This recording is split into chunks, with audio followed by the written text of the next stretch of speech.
Today, I'm going to break down what makes Gladiator 2 such an epic story. And as you'll see, there's a lot of darkness beneath the surface that I'm going to bring to light. Hey, Loren here, your insider to Hollywood productions and filmmaking techniques. You might think on the surface it's the grand sets, the dazzling battles, and the fate of the Roman Empire that makes Gladiator 2 such an epic story. But I'm going to argue that this is really a story about trauma, about grief, and how different characters deal with these emotions in different ways. And that's what gives the movie its deep emotional strength. And of course, fair warning, major spoilers ahead. But even if you don't plan to watch Gladiator 2, you can still enjoy my breakdown of the film and how it was made. The first main event is the battle for the last free city in the Roman Empire, Numidia.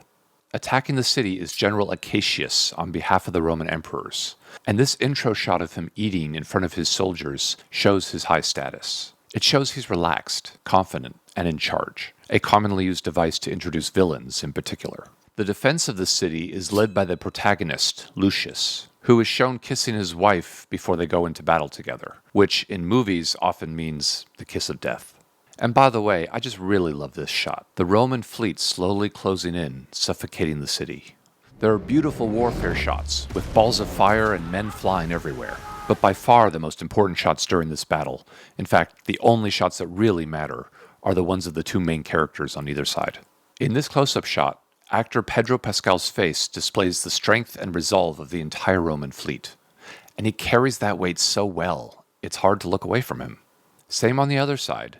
The entire defending army's emotions are displayed on the face of their fearless leader Lucius, played brilliantly by Paul Mescal. This battle scene might be telling the story of the Roman Empire versus the free city of Numidia. But ultimately, I don't think the audience cares much about Numidia itself. This is really the battle of General Acacius versus Lucius, and the rest is just an extension of them. That's the key to any epic battle scene, the close-up shots of the main characters' faces and how they're feeling.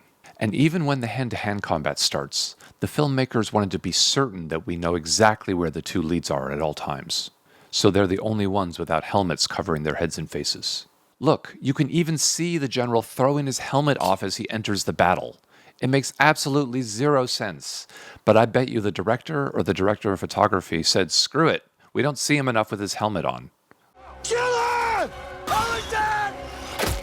It was the general who orders Lucius's wife to be shot and killed in battle. She's shot in the heart, but really it's a shot in Lucius's heart too. And though he might be knocked into the water by a soldier, this shot is really Lucius drowning in grief for losing his wife. The filmmakers make a point of showing this artistic representation of the purgatory state, where Lucius sees his wife leaving him. It's deep for an action film, and I think it sets the tone for the rest of the movie, with grief and trauma being the central themes. You can see how the filmmakers manifest grief on the screen using all kinds of techniques here, with the stormy weather clouds and the tornadoes in the background swirling with intense emotion, the chaotic rocky shores, the muted blue and gray color tones, the dark gloomy atmosphere with lots of shadows framing the areas of subdued light, the slow motion visuals combined with slow motion sound effects to emote a sense of shock. It's a brilliant way of showing through symbolism the pain that Lucius is going through in that moment, and it shows the inner strength he must find to come back to the surface and fight through his grief. And even after taking the city, General Acacius shows the weight he feels for all the lives lost in battle, the deaths of the men under his command. This shot of the general walking away from the flames of battle is not the face of victory that you would expect. It's the face of grief. In Gladiator 2, loss, grief, and trauma are the central themes, and they show up powerfully through good acting, symbolism, and the main theme song, made up mostly of emotional strings and sad voices, which I can't play for copyright reasons, but it's beautiful. Rage pours out of you. Gladiator 2 is primarily about four fascinating characters, all living through major traumas from their youth. We start with Lucius by seeing his hands softly cradling grains of wheat. Those grains, to me, represent the free Roman people being gently nurtured by his strong hands. And they filmed this shot with a portrait lens, making his hands look large and dramatic in frame. You can see that everything around the free-flowing grains, even parts of his hands, are out of focus, to create a sense of intimacy and delicacy around the grains and what they represent. And a quick side note, I talked to Paul Mescal, the actor playing Lucius, and asked him specifically about this hand shot. I noticed his hands weren't particularly big, so I asked if they used a hands model in his place.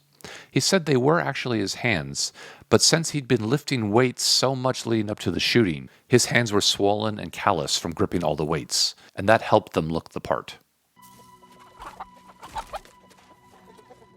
Be gentle, Hannah. You can see how they scripted a flustered-looking Lucius trying to pet a chicken as it runs away scared, because it sets up his wife to say those words, to be gentle. They are purposefully the first spoken words of the movie. It was a conscious effort to set the tone for who Lucius needs to be. His wife is acting as his conscience. But Lucius is not always gentle. What makes him such a formidable fighter and gladiator is his ability to bring out his inner rage. Remember who you are, and that I love you. A rage that grew from his mom abandoning him as a child. Lucius was never the same after that traumatic event. That boy is dead. Lucius, you were loved. So we can start by filling out this chart with Lucius, his trauma of being abandoned as a child, and how that fills him with rage. And then you compare Lucius to the two Roman emperors, Geta and Caracalla. The story goes that, just like the mythological founders of Rome, Remus and Romulus, they were outcasts left in the hills to die, and allegedly raised by wolves. So you can imagine the trauma they went through, identifying with animals more than humans. Remember Lucius's nurturing hands? Look how they use their hands as emperors. Adorned with priceless jewels, all they do is move them slightly to signal the fate of others in the arena. The gods have rendered their judgment. With zero connection to humanity, to Rome's people, or even to each other. You always lie! They fill the void in their hearts with power and greed, believing they are demigods. They play this game of dangerous delight, justifying their cruelty by turning it into a joke. Rome has so many subjects. She must feed them. They can eat war! The emperor's twisted vision of Rome is a ruthless dictatorship, with its people enslaved to their every whim. The events in the Colosseum are meant to distract the people with entertainment, but also divide them. It shows the real power the emperors have, allowing them to seem compassionate at times, but cruel at others. It's an abusive relationship, passing along their trauma to the people of Rome. If his life has no value, what are yours worth? So now we can add to the chart the emperors, who were abandoned as children by humans entirely. And since they were treated less than human growing up, they now treat the people of Rome as less than human too.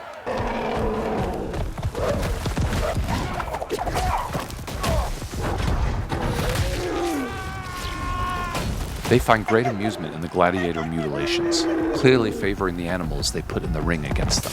The Rhino scene created a moment where Lucius used his hands instead of a blade to connect with the earth and defeat the beast with his gentle touch.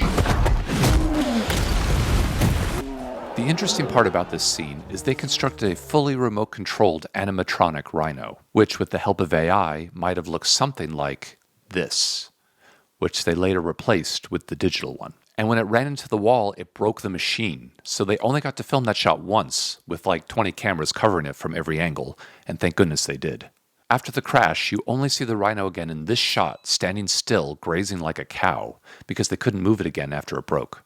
And you see this white bird landing on it, like a white flag symbolizing the defeat of the Rhino, in the story and on set. And then you have Macrinus, played by Denzel Washington, a man who grew up a slave and bought his own freedom. And he's the master at using pauses during the dialogue to keep you in suspense. You don't answer because you can't or because you won't. All right. Violence is the universal language. Vigo, put him through his paces. He's a lot of fun to watch. Do you recognize your father's mark on me? He reveals late in the movie that he's dealing with his trauma by getting revenge on those who held him captive. The best revenge is to become unlike the one who did the injury. So his ultimate revenge would be to take control of Rome and burn it to the ground. And he uses his obtained leverage against Lucius, his mother Lucilla, General Acacius, the emperors themselves, and the entire Senate to help attain his goal. To restore order I must have power. So now we can add Macrinus to the trauma chart. He grew up a powerless slave to an emperor, and his way of coping with his trauma is to gain as much power as he can and destroy the legacy of those who possessed him in the first place.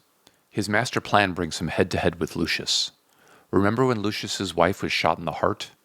Well, now Macrinus does the same thing to his mother in the hopes of finally breaking his spirit.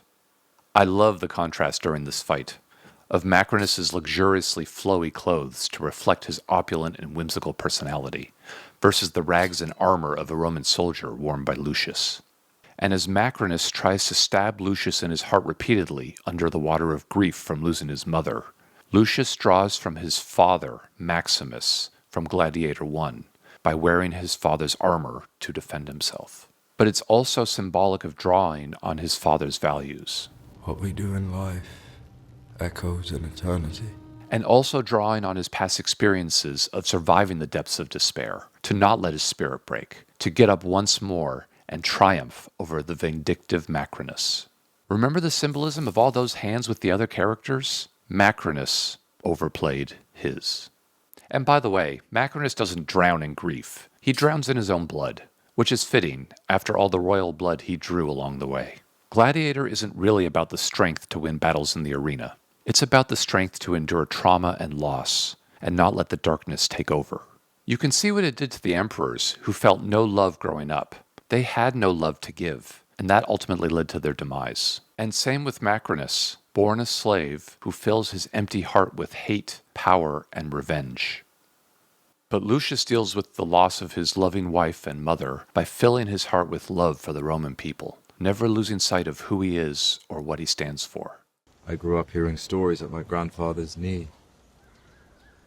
He used to talk of the dream that was Rome, the Rome of hope.